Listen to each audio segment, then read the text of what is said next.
ISKCON is one family. And it's a joint family. Joint family means where all the brothers are living together. And all the brothers' families with the grandfather in the center. And that creates a very wonderful atmosphere. Because you have your cousins, you have your uncles, aunts, and that makes a big difference. Because often from your father you get chastisement. From fathers you get chastisement, and from your uncles you get chocolates.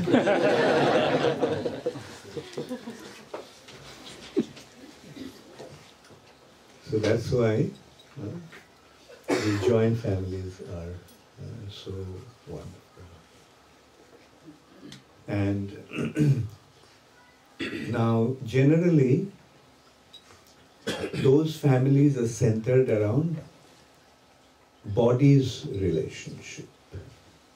Body's father, body's mother, body's uncle, and so forth.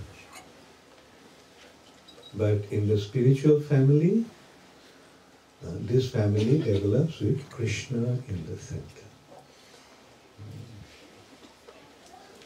But of course, sometimes this family with Krishna in the center can become too large.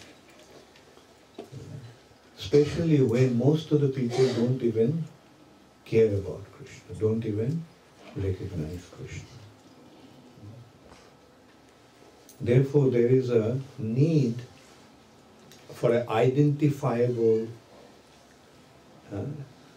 tangible relationship. So with us, we got a family,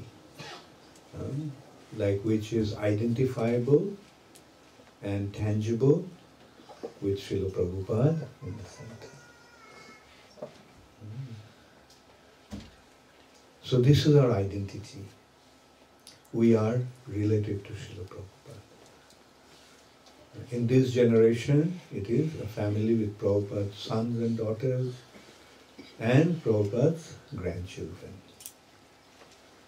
But in future, it will be great-grandchildren, great-great-grandchildren, and it will keep on increasing like that. And this way, the family will continue to grow. So you can well imagine how large this family of Krishna consciousness is. And therefore we have to be very careful and concerned that we always keep Srila Prabhupada in the center. And do not create another family within the family. That causes division and dissension.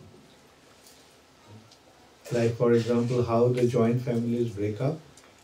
You may have seen one of the brothers gets married and goes away. Right? So the family breaks up. Then that becomes another family with that brother's children, his wife and his children. Now this is how the joint family structure breaks up. Nowadays there is no joint family. Why? Because after marriage, not even after marriage, even before marriage they break away from the family. But we do not want that. That's not desirable. We want a family that will continue to grow. Because the more it grows, more effective our mission will be. Therefore, it is very important that we maintain the family with Srila Prabhupada in the center and do not break that family with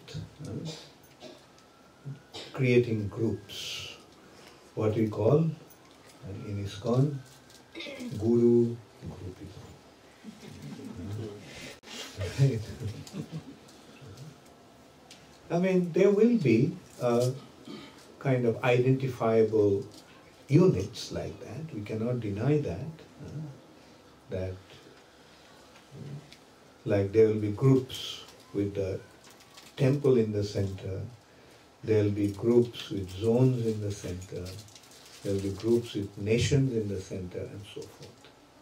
But all the groups will be functioning under one unit, under one umbrella. And that umbrella is ISKCON. So always make it a point to create that strong feeling of unity among ourselves. And become involved in the temple activities, because that's what Prabhupada wanted. Prabhupada wanted the units should be the temples. The units should not be guru-disciple unit. The unit should be temples. That's how it was during Prabhupada's time. Each temple was one unit. Then many temples consisted in a zone and comprised the zone, and it was the ISKCON was functioning that way. And Prabhupada actually made that structure. Prabhupada's way of structuring ISKCON was the temples were the unit. And devotees of that area would become connected to that temple. The preaching development would take place with that temple as the center. So this is how, make it a point to create that understanding, or rather develop that understanding. Like you belong to a certain temple. Even if you are away from the temple, but try to identify yourself with the temple.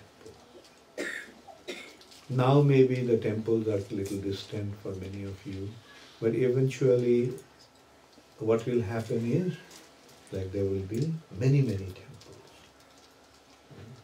We want that.